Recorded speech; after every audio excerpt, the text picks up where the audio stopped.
انا يوم من الايام صار لي فيلم تذكرونه اللي طلع ترند والتواصل الاجتماعي، بس الحمد لله عسى ان تكرهوا شيئا وهو خير لكم.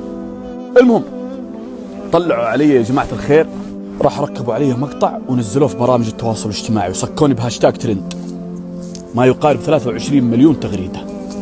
والله يا جماعه الخير ما ازل عليكم. المهم لعبوا في نفسيتي، كل شوي يجي واحد. من اللي حاربني؟ اخوياي مرجله، في ناس اخوياي، هلا ابو جودي فل الحجاج وخل عنك الهواجيس احنا نعرفك. ما حاربني الا اقرب الناس، والله اقسم بالله ما حاربني الا اقرب الناس. ما قلنا لك ما قلنا لك. ويرسلون ويقعدوا يرسلون لاهلي يبغون يقهرونهم، يبغون يقهرون اهلي، يبغون يقهرون انه احنا ترى شوف اللي كان يدور علي. والله يا جماعه الخير انطحت طايحه جمل تكثر السكاكين. انتبه. لكن اللهم لك الحمد، عسى ان تكرهوا شيئا وخير لكم. بعلمكم ايش الاشياء اللي استفدتها من الحياه. تخيل حاربوني، يعني في ناس يتمنون انه انا انتهي من هذه الدنيا. طيب انا ما اذيتك، انا ما سويت لك شيء، انا حبيبك، انا صديقك، لو تطلبني عيوني بعطيك، تبغى اطلع معاك اطلع معاك. اقسم بالله كانوا يجاملوني. يا اخي مو ذنبي انه زوجتك تتابعني، مو ذنبي انه اهلك يتابعوني، مو ذنبي انه العالم اللي حولك يتابعوني وانه الناس تقول شوف هذا مقطع ابو جودي، مو ذنبي. انا رجل قاعد انا احاول اقدم حاجه تخدم اول شيء لله ثم تخدم المجتمع ثم اكون لبنه صالحه. جاء ناس انكشفت الاقنعه. يوم انكشفت الاقنعه شوفوا شوفوا شوفوا شوفوا ايش سويت. رفعت يدي للسماء تنكشف الاقنعه. رحت الواحد وانا ضايق خاطري، قلت يا فلان ضاقت علي الدنيا بما رحبت. قال لي لا تحزن ابو جودي، لا تحزن، والله ان ربي ما ينساك، والله ان هذه الكلمه اللي قالها لي. وقال لي يا ابو جودي بكره يوم عرفه ارفع يدك قول اني مظلوم فانتصر. وانا ابكي من داخلي. بيتي يا عيال 23 او كم 23 مليون تغريده، والسنابات اكلت فيني، ما في صغير ولا كبير اللي يرسل لي هذا المقطع تكلم فيك، واللي ما يشتري يتفرج. قلت اني مظلوم فانتصر، يا رب انتصر لي يا رب. يا رب ايش سويت انا؟ الحمد لله على كل حال. الابتلاء اذا جاك من اذا جاك ابتلاء من الله وانت مالك يد فيه، يقول الله تعالى وبشر الصابرين ولنبلونكم بشيء من الخوف والجوع الى اخر الايه وبشر الصابرين. قلت الحمد لله قضاء الله وقدره. والله يا جماعه الخير اذوني حتى في بيتي. تعرفون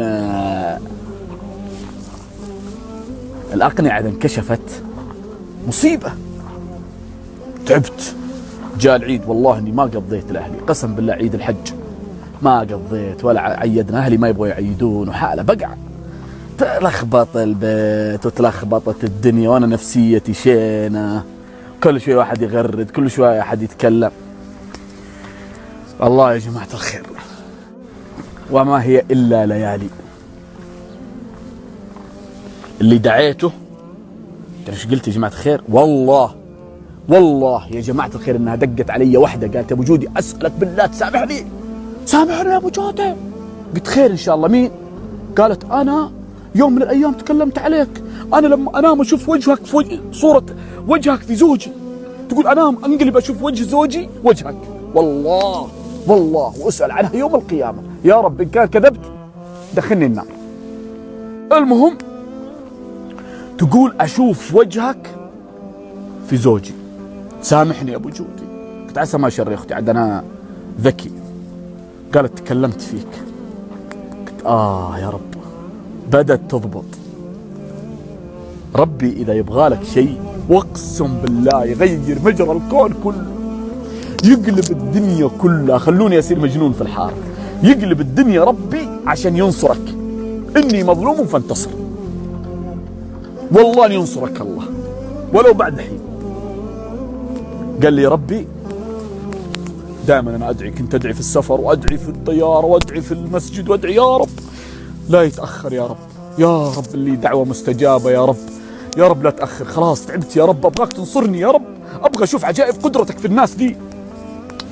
بوب بوب بوب. تعرفوا ربي ده الله يغير مجرى الكون كله. قالت سامحني. قلت والله ما سامحك لين تعلميني كل حاجة. بدت واللي يقول طبعا من الدعاء أنا دعيت من قلبي، قلت أسأل الله أن من أراد بي شر أن تجعل كيده في نحره، وأن تجمد الدم في عروقه، وأن تقضي منه، وأن تريني عجائب قدرتك فيه يا رب قبل ما أموت. يا رب أرني في عجائب قدرتك. خلاص قهروني تعبت. المهم والله واحد تلو الآخر. حتى شفته في السناب اللي يعتذر، أنا آسف، أنا أعتذر للشيخ أبو جودي على ما بدر منا. وفي التويتر اللي يكتب 23 مليون تغريدة كلها عن بكرة أبيها مسحت. عصابة قاموا علي، لا بارك الله فيهم. أسأل الله جل في علاه، أنت من تكلم في شرفي ومن تكلم في عرضي، أسأل الله يا رب يا حي يا قيوم، يا حي يا قيوم أن توقفوا أمامي يوم القيامة، وأن آخذ من حسناته حتى أرضى، وأن تجعلوا في الدنيا مهموم مغموم حتى يلقاك. مهموم مغموم إلا أن أتى إلي واعتذر، فأنا بسامح. ما عمري أحد جاني والله إلا أسامح، فالحمد لله. واحد تلو الآخر، معليش آسف آسف آسف. وقفوا معايا ناس، أسأل الله يوفقهم وأن يجعلهم مباركين.